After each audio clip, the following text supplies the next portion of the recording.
नमस्कार मैत्रिणींनो, शुभांगी रेसिपीजमध्ये आपले सर्वांचे स्वागत। आज आपण बनवणार आहे हिरव्या मुंगांच्या शेंगांची शेगाव कचोरी। सध्या शेतामध्ये हिरव्या शेंगांचा सीजन आहे, तसेच बाजारामध्ये किंवा मार्केटमध्ये आपल्याला हे शेंगा मिळतात। तर या कचोरीसाठी लागणारे साहित्य आपण पाहून घेऊ। मुंगांच्या शेंगा, बेसन, तेल, हळद, मिरची पावडर, जिरं, सोप, मोहरी, मसाला, लसूण, कोथिंबीर आणि मीठ। आपल्याला सुरुवातीला या शेंगांमधून दाणे काढून घ्यायचे आहेत।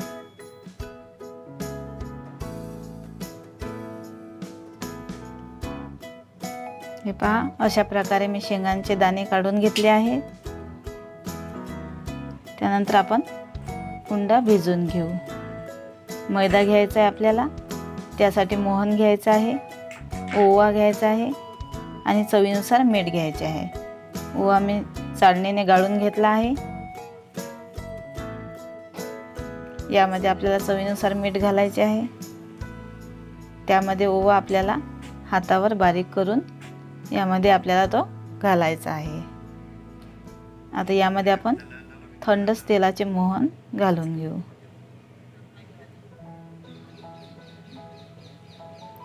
पाव वाटी मी यामध्ये तेलाचे मोहन घातले आहे। हे आपल्याला छान असं मिक्स करून घ्यायचे आहे। एकजीव असं आपल्याला हे मिश्रण करून घ्यायचे आहे। हाताने आपण छान असं मिक्स करून घेऊ।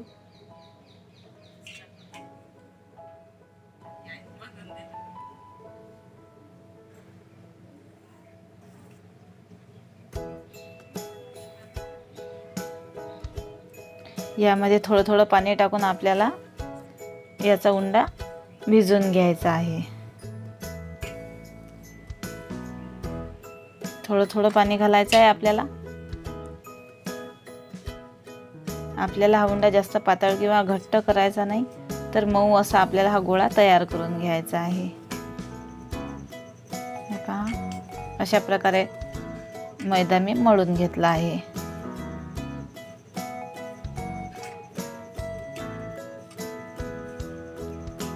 आता याला आपण झाकून 15 ते 20 मिनिटं ठेवून देऊ। तोपर्यंत आपण कचोरीसाठी लागणारा मसाला तयार घेऊ।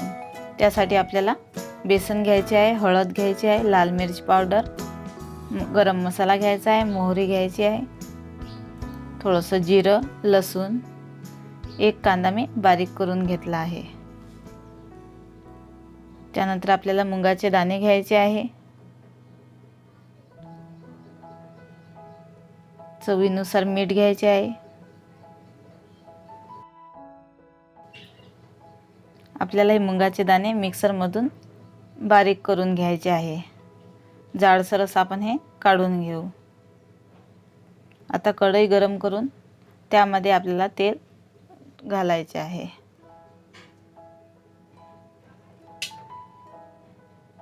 तेल आपलं गरम होत आहे। यामध्ये मोहरी टाकायची। त्यानंतर यामध्ये आपल्याला जिरं टाकून घ्यायचं आहे। यामध्ये आपल्याला कांदा घालायचा आहे। छान असा कांदा आपल्याला लालसर होईपर्यंत परतून घ्यायचा आहे।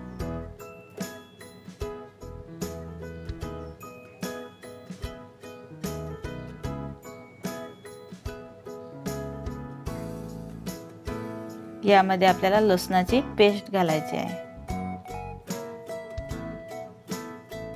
यामध्ये आपण सोप जाडसर वाटून टाकून घेऊ।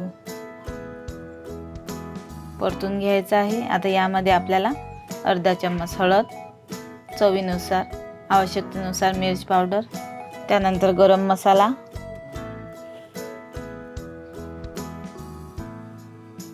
हे आता आपण परतून घेऊ। 2 मिनिट आपल्याला हे परतून घ्यायचे आहे। आता यामध्ये मी बेसन टाकत आहे।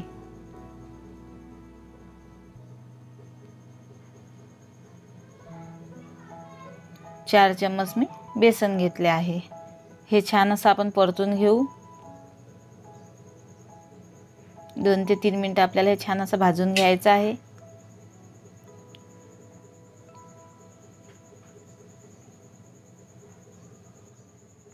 यामध्ये आता आपण मिक्सरमधून बारीक केलेले मूग टाकून घेऊ आणि हे छान असं परतून घेऊ.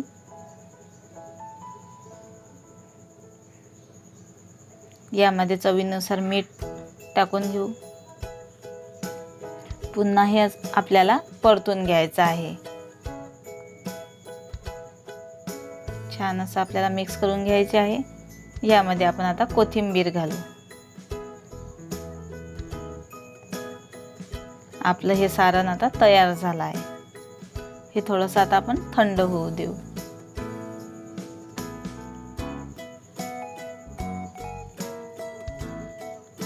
आता आपल्याला जो आपण मैद्याचे गोळा भिजवलेला आहे त्याचा एक लहान गोळा घेऊ आणि हातावर त्याची चाकी करून घेऊ.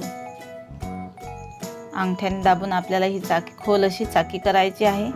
यामध्ये आपल्याला हा मसाला किंवा सारण भरून घ्यायचे आहे. हे सारण आपण अंगठ्याच्या साहाय्याने दाबून घेऊ आणि आपल्याला हे चाकी बंद करून घ्यायची आहे. हाताने आपल्याला दाब देऊन ती पातळशी करून घ्यायची आहे. तुम्ही पोळपाटावर सुद्धा लाटून घेऊ शकता. हे पहा, पुन्हा मी दुसरी कचोरी करून दाखवत आहे. अंगठ्याच्या साहाय्याने खोल असा भाग करत आहे आणि त्यामध्ये मसाला भरत आहे आणि अंगठ्याने पुन्हा आतमध्ये दाबून त्याला बंद करून घेत आहे आणि त्याची पातळशी चाकी तयार करून घेत आहे. अंगठ्याच्या साहाय्याने कढईमध्ये तेल गरम करायला ठेवले आहे. मध्यम आचेवर आपल्याला हे कचोऱ्या तळून घ्यायच्या आहे.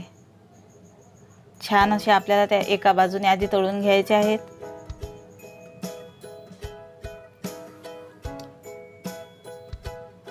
छान अशा एका बाजूने झाल्यानंतर त्या आपल्याला परतून घ्यायच्या आहेत. लालसर रंग येईपर्यंत आपल्याला छान कुरकुरीत अशा त्या तळून घ्यायच्या आहेत. हे पहा, आपल्या कचोऱ्यांना छान असा कलर आला आहे. आपली शेगाव कचोरी तयार झाली आहे. ती आपण टोमॅटो सॉस बरोबर सर्व करू शकतो. लहान मुलांना देखील ही कचोरी नक्कीच आवडेल. लहानांपासून तर मोठ्यांना ही कचोरी नक्कीच आवडेल. अशा साध्या व सोप्या नवनवीन रेसिपी पाहण्याकरता शुभांगी रेसिपी या चॅनलला लाईक आणि सबस्क्राईब जरूर करा.